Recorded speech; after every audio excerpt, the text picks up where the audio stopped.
Cette réponse européenne, cette réponse commune, elle était vraiment attendue. Et Angela Merkel et Emmanuel Macron ont donc proposé ce plan de solidarité financière de 500 milliards d'euros qui demande validation auprès des autres pays membres, évidemment. Bonjour Jean-Marc. Bonjour David, bonjour. Jean-Marc Vittori, merci d'être là avec nous, éditorialiste aux Échos. C'est vrai que, avant d'entrer dans le dur du sujet, jusqu'à présent, en Europe, on a eu des réponses nationales, j'ai envie de dire, de la part des autorités et des gouvernements. Des réponses, la seule réponse fédérale, on l'a eu au niveau monétaire, au niveau de la BCE. Et c'est vrai que là, enfin, on attendait voilà, une ébauche, un début de réponse commune.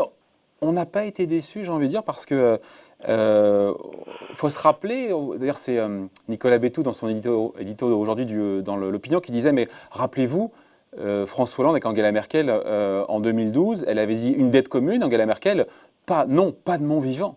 Et bien pourtant on y est, dans son principe.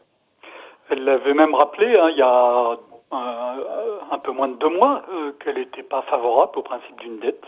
Angela Merkel a évolué. Comme toujours dans les crises, la chancelière allemande finit par prendre la meilleure réponse après avoir envisagé absolument toutes les autres. Elle avait fait ça pendant la crise de 2008-2009.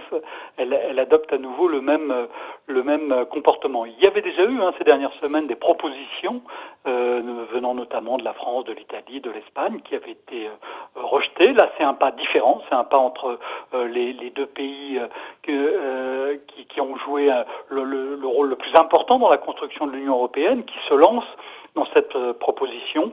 Donc oui, c'est un vrai changement.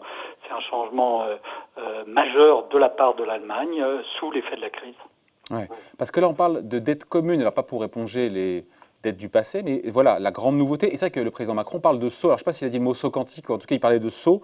Il n'aime pas les grands mots, le président, mais pourtant on y est là, le fait de mettre en commun, voilà, d'avoir une dette commune, une solidarité financière commune, c'est quasiment un acte fondateur quelque part, ou refondateur. Le président Emmanuel Macron a bien employé l'expression de saut quantique. C'est ça, ouais. Oui, c'est un vrai changement.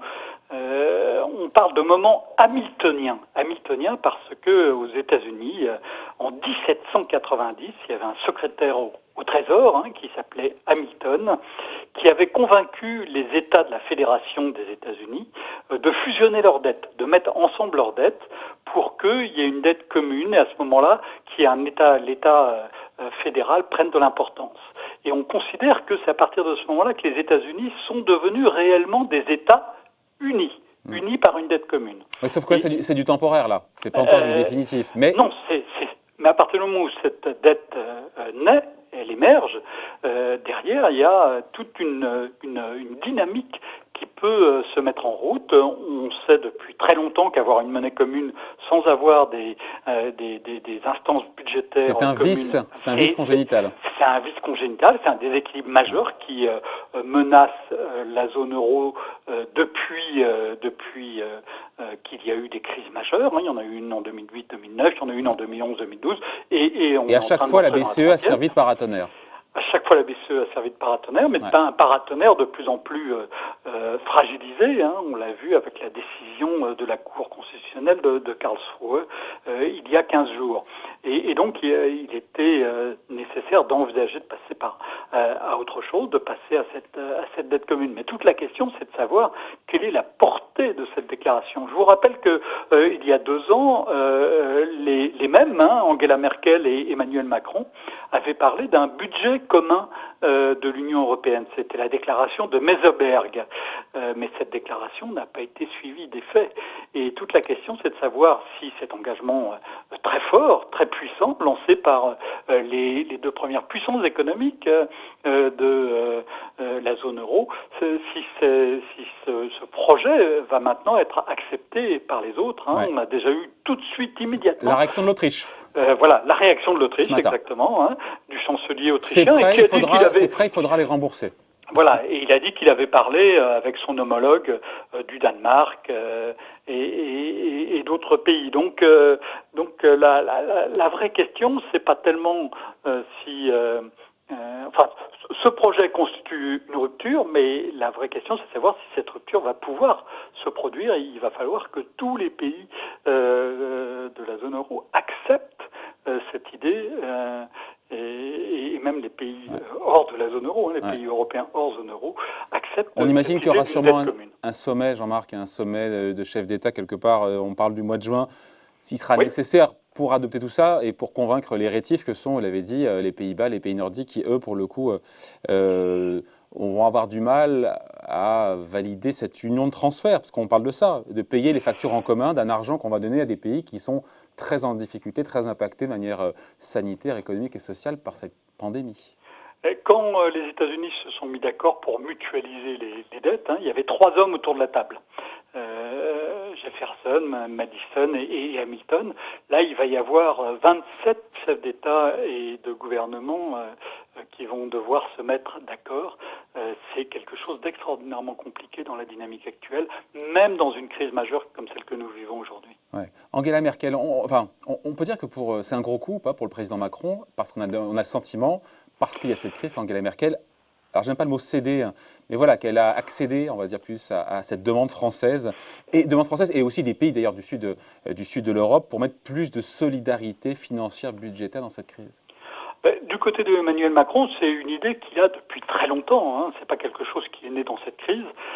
C'est pas quelque chose qui est né au moment de 2018 quand il y avait eu cette déclaration de Meseberg. C'est une réflexion de très long terme qui amène le président Emmanuel Macron à pousser cette idée, à la pousser depuis qu'il est à l'Élysée et de continuer de le faire avec énergie. Oui, mais elle freinait des 4 fers.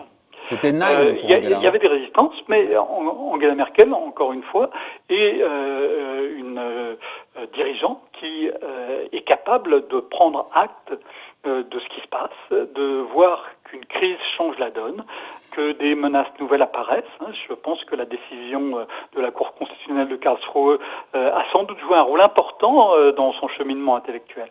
Donc Angela Merkel a évolué, moi je dirais pas qu'elle a cédé, mais qu'elle a évolué sur son appréciation des risques. Et puis c'est peut-être aussi pour elle une volonté d'inscrire sa marque dans l'histoire, d'une certaine manière, politiquement pour elle, il y a un gain et un risque, un gain non négligeable en acceptant cette proposition et une perte finalement assez limitée. Donc il y a peut-être une asymétrie politique qui peut avoir amené la dirigeante allemande à évoluer dans sa position. À faire bouger les lignes. Il faut construire un peu le capot, juste pour qu'on comprenne, parce qu'on dit fonds de solidarité, fonds de relance budgétaire, 500 milliards. C'est de l'argent qui est donné, ce sont des subventions qui iront, on imagine, encore une fois, les pays les plus endeuillés, les plus impactés par la crise. C'est de l'argent qui est donné, ce sont des prêts qui seront remboursés, mais à hauteur du poids de chaque État en Europe. Qu'on explique un peu le mécanisme.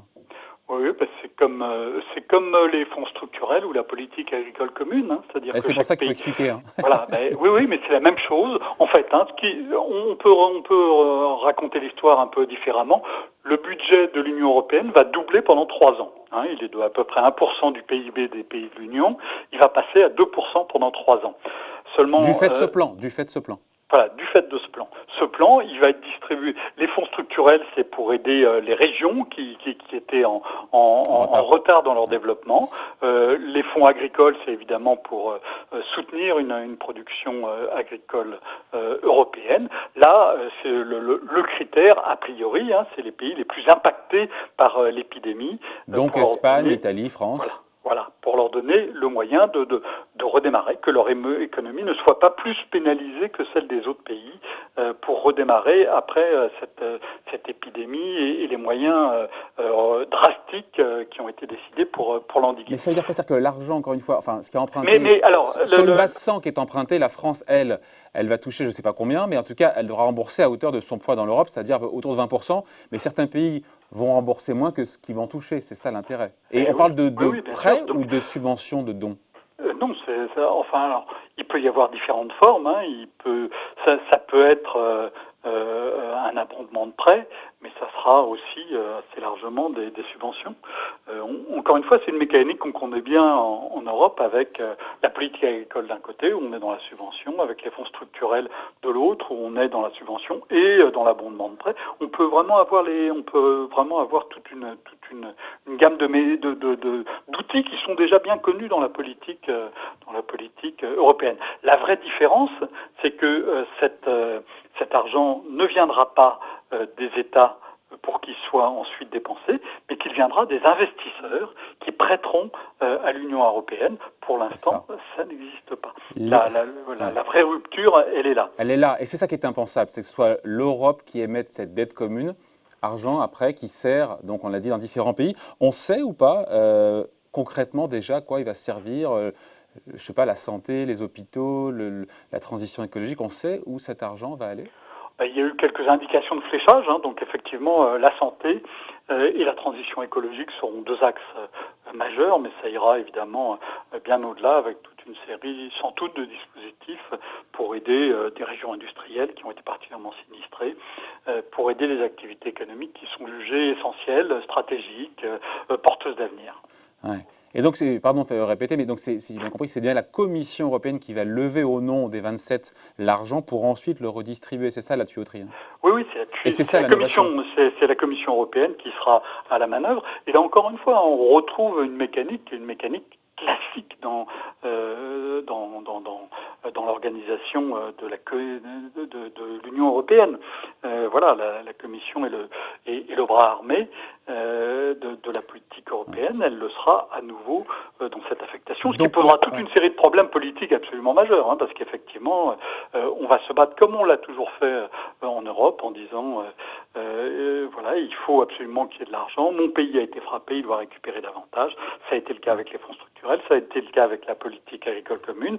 C'est ce qui a provoqué le départ du Royaume-Uni, le Brexit, puisque le Brexit, le Royaume-Uni a décidé de partir parce que I want my money back, le slogan de Margaret Thatcher, je veux recevoir autant que ce que je donne, au moins. Et comme le Royaume-Uni n'a pas eu satisfaction, il a quitté l'Union. Donc on sait bien que c'est une difficulté absolument essentielle dans une organisation comme l'Union européenne. Mais c'est aussi comme ça que s'est faite l'Union européenne. Donc ce qui est historique, pour être sûr que tout le monde ait bien compris, donc ce qui est historique, Jean-Marc, dans cette décision? Ce qui est historique, c'est l'émergence d'une dette de l'Union européenne. Commune.